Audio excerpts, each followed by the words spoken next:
Hello, very good evening dear students. Class ninth में आज से हम Indian the contemporary world first यानी हिस्ट्री की बुक का फर्स्ट चैप्टर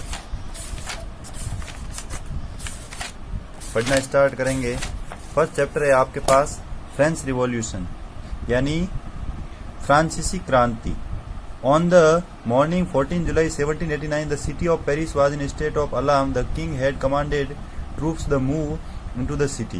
यानी कि 14 जुलाई की बात है। 1789 की सुबह पेरिस नगर में एक आतंक का माहौल था। कैसा माहौल था? आतंक का। सम्राट ने सेना को शहर में घुसने का आदेश दे दिया। सम्राट ने बोला कि सेना को कि शहर में घुसो और हमला करो। Rumours spread that he would soon order army to open fire upon the citizens. उन्होंने आर्मी को ओपन चैलेंज दे दिया कि एक अफवाह थी कि वह सेना को नागरिकों पर गोलियां चलाने का आदेश देने वाला। ऐसी अफवाह फैली, ग्रूमर फैला कि ऐसे करके मतलब राजा ने ऐसा, सम्राट ने ऐसा कहा है कि पूरों पे गोलियां चला दो। Some 7,000 men and women gathered in front of the town hall and decided from a people's militia. They broke into a number of government buildings in search of arms. यानी कहने का मतलब लगभग 7,000 मर्द और औरतें टाउन हॉल के सामने इकट्ठा हुए और उन्होंने एक जनसेना गठन का निर्णय किया कि हमें कुछ हथियारों की खोज से में से बहुत से सरकारी प्रवेश भवनों में जबरदस्त प्रवेश करेंगे। मतलब कहने का वहां जो हथियारों की खोज में बहुत से सरकारी भवनों में जबरदस्ती प्रवेश कर गए वहां के जो सैनिक थे उसमें से। Finally a group of several hundred people marched towards the eastern part of city and stormed the fortress prison, the Bastille, where they hoped to find hoarded ammunition. कहने का मतलब है कि आफ्टर ऑल सैकड़ों लोगों का एक समूह, मतलब 100 लोगों का लगभग एक समूह, 100-150 लोगों का एक समूह पेरिस नगर के पूर्वी भाग की ओर ईस्ट की ओर चल पड़ा और बास्तिल किले की जेल को तोड़ा, जहां भारी मात्रा में गोला बारूद मिलने की संभावना थी। मतलब जहां गोला बारूद मिलेगा वहीं तोड़ा उन्होंने, सबसे पहले वहां तोड़ा। फिर देखो, in armed fight that followed, the commander of and the Bastille was killed and the prisoners released and though there was only 7 of them. वहां जाते ही उन्होंने क्या किया? सबसे पहले हथियारों पर कब्जे किए। हथियारों पर कब्जे के लिए सबसे पहले क्या किया? सशस्त्र लड़ाई में बास्तिल के कमांडर को मार दिया और कैदी को वहां से छुड़ा लिया। यद्यपि उनकी संख्या केवल 7 थी, वो सिर्फ 7 जने थे, फिर भी उनको छुड़ा दिया और वहां से मार दिया। फिर देखो killed. फिर देखो, yet the Bastille was hated by all because it stood for the despotic power of the king. The fortress was demolished and its stone fragments were sold in the markets to all those who wished to keep a souvenir of its destruction. यानी सम्राट की जो शक्तियां थी जो निरंकुश हो गई होने के कारण बास्तिल किला लोगों की घृणा का केंद्र था। अब सम्राट की सारी शक्तियां जो निरंकुश शक्तियां थी उसकी वजह से जो बास्तिल किले के लोग थे वो सब उनसे क्या करने लगे? हेट करने लगे, घृणा करने लगे। इसलिए किले को ढा दिया और उनके अवशेष जो भी बचे बाजार में उन लोगों को क्या कर दिया? बेच दिया, सारा बेच दिया। और जो ध्वंस थे उस बतौर स्मृति चिन्ह वो सारे के सारे बेच दिए। फिर देखो, the day that followed saw more rioting both in Paris and the countryside. Most people were protesting against the high price of bread. यानी इस घटना के बाद कई दिनों तक पेरिस और देश के लोगों को वहां में से देहाती क्षेत्रों में कई और संघर्ष हुए। वहां पेरिस के देश में और भी बहुत सारे संघर्ष हुए। अधिकांश जनता पाव रोटी की महंगी कीमतों का विरोध भी कर रही थी। मतलब जो ब्रेड होता है पाव, उसके लिए बहुत ही महंगी कीमतें चुकानी पड़ी, उसके लिए बहुत ज्यादा लड़ाई कर रहे थे, बहुत मातापची कर रहे थे। Much later, when historians looked back upon this time, they saw it's the beginning of a chain events that ultimately led to the accession of the king in France. Though most people at the time did not anticipate this outcome.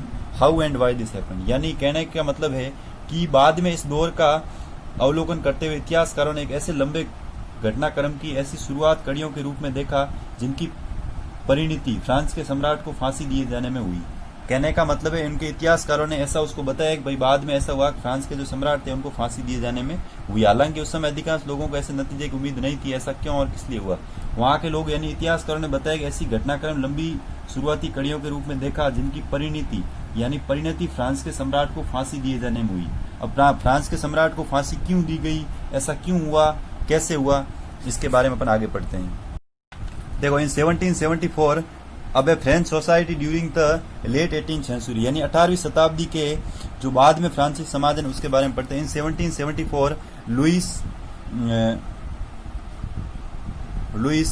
56 and 56 of the Bourbon family of kings ascend throne of France. He was 20 years old and married to the Austrian princess Mary Antoinette। यानी ये बात है सन 1774 की। बुर्बा राजवंश का Louis France की राजगद्दी पर आसीन हुआ। फिर उस समय जो उसकी उम्र केवल 20 साल थी और उसका विवाह किससे हुआ? एक ऑस्ट्रिया की राजकुमारी से हुआ जिसका नाम था एंतोइनेट, ठीक है ना। फिर देखो उसके बाद upon his accession the king found an empty treasury long years ago war had drained the financial resource of France. यानी कि राज्य जब गद्दी पे बैठा उसके कुछ समय बाद राजकोष क्या हो गया? खाली हो गया। वहां मतलब कोई धन था ही नहीं, अब लोगों को दे क्या। लंबे समय तक, यानी कि लंबे समय तक युद्ध चलने के कारण फ्रांस की जो वित्तीय संसाधन थे वो नष्ट हो चुके थे। क्योंकि अभी अपन ने पिछला पढ़ा कि फ्रांस में बहुत समय तक लंबा युद्ध चला फ्रांस और पेरिस के बीच।